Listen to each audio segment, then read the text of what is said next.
Chapter 402, Good Luck. Lumion examined the portrait in his hand and let out a chuckle.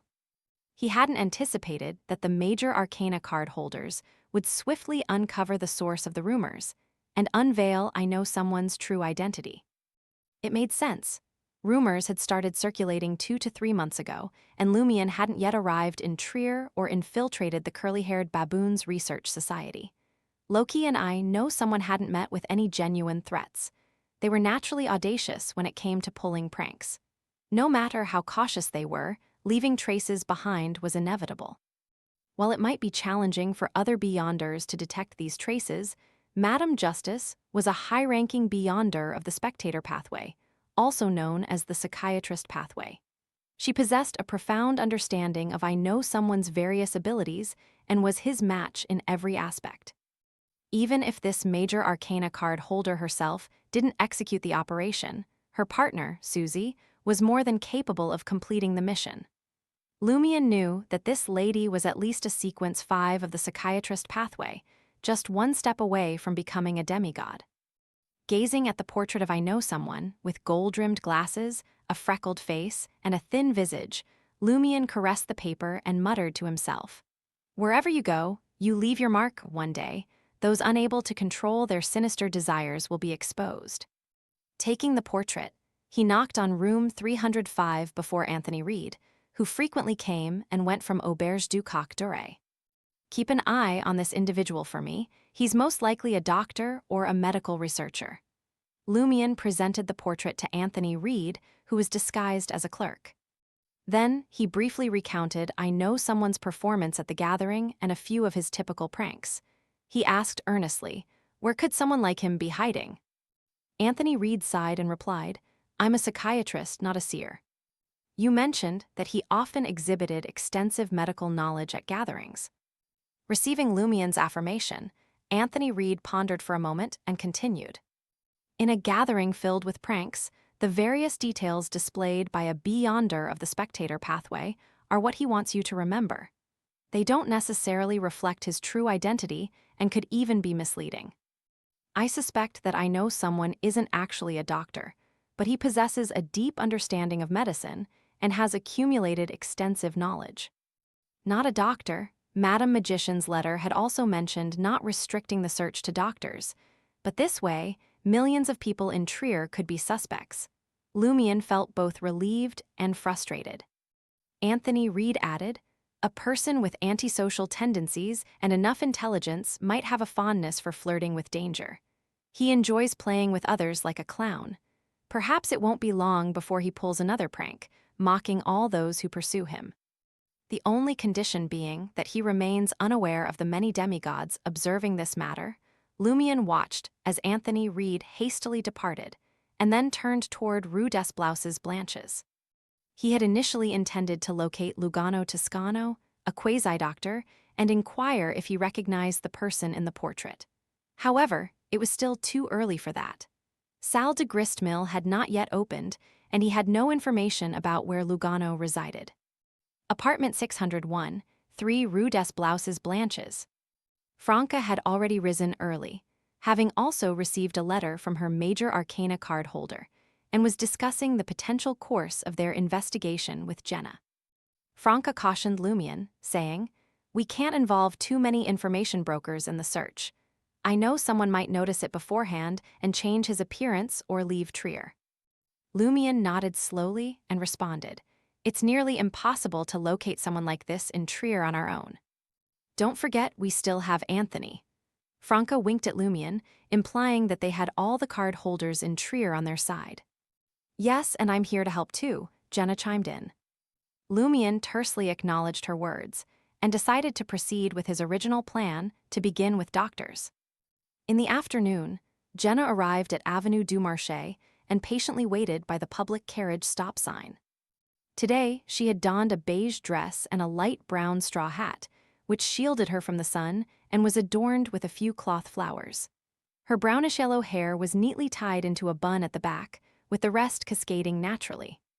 Without any makeup, her face remained fresh, and her blue eyes held a sweeter charm despite the absence of black eyeliner.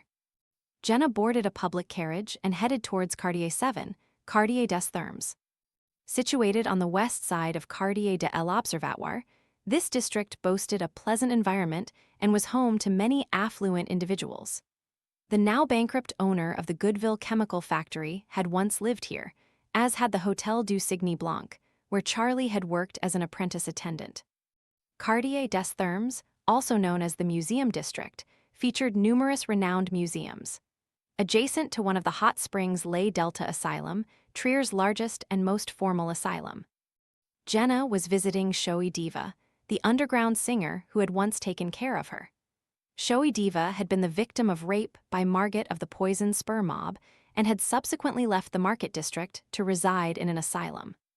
After Lumian eliminated Margit, Jenna had intentionally approached Showy Diva to share the good news. Since then, she had been regularly visiting her. Initially, Jenna had limited funds and was preoccupied with repaying her debts, so she couldn't do much for her friend. However, when Lumian hunted the Padre, Jenna earned a substantial sum of 5,000 Verl d'Or. Coupled with 2 compensations and various other sources of income, she still had over 7,500 Verl d'Or left after repaying all her debts, except the one to Franca. With less pressure from Franca to repay the debt, Jenna could now afford to allocate a portion of her money to send the former Showy Diva to Delta Asylum, where the facilities, environment, doctors, and nurses were clearly superior. She visited her friend regularly, partly to pay the fees and partly to demonstrate to the doctors and nurses that this patient had family and friends looking out for her. Anyone who dared to mistreat her would have someone to answer to. Jenna disembarked from the public carriage, adjusted her brown straw hat, and proceeded along a bustling street. After a few steps, she noticed a 7- or 8-year-old boy standing alone by the roadside. The boy had a chubby face and was dressed in the attire of a young gentleman. His neatly combed light yellow hair complemented his appearance. Seeing the confusion in the boy's eyes, Jenna approached, crouched down, and asked gently, "Are you lost? Do you need me to take you to the police station or bring a police officer here?" The boy sported a Mercury bow tie on his white shirt. He sighed and replied, "I'm not lost. It's just that a lady who likes to drink asked me for a favor. I didn't know how to help, and it seemed a bit dangerous where she went, so I decided to wait here." Over there, Jenna followed the boy's outstretched finger and realized he was referring to either Quartier de la Cathédrale Commémorative, the Market District, or Quartier du Jardin Botanique. Why did you choose to wait here to help? Jenna couldn't quite fathom the child's reasoning. The chubby boy let out another sigh and said, "I don't know why. My instincts just told me to do it." At this point, the boy looked up at Jenna with a pitiful expression. "Could you buy me some ice cream? The weather in Trier is unbearably hot." "Where's the lady who likes to drink and asked for your help?" Jenna inquired, her curiosity mixed with caution. The boy scanned the area and replied, "After I said I wanted to wait here, she went off by herself to find a place to drink." Isn't this too irresponsible? What if the child goes missing? Jenna couldn't help but frown. The boy eagerly asked again, "You can buy ice cream from this cafe. That way, I can have ice cream and wait inside without worrying about getting lost." Jenna, now financially stable, hesitated for a moment before agreeing. "What flavor would you like?" "Vanilla," the boy quickly exclaimed with enthusiasm. Jenna then spent 1 Verl d'Or to purchase a cup of vanilla ice cream for the boy from a nearby cafe. Seated by the window, the boy received the ice cream with pure delight on his face. "Thank you, you'll be lucky."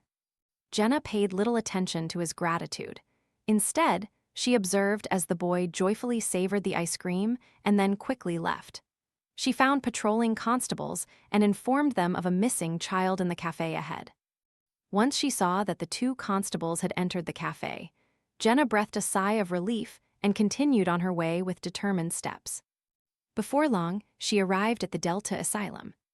The asylum was situated near a hot spring, and behind a wall, there stood a 3-story building with a grayish-blue exterior and an annex.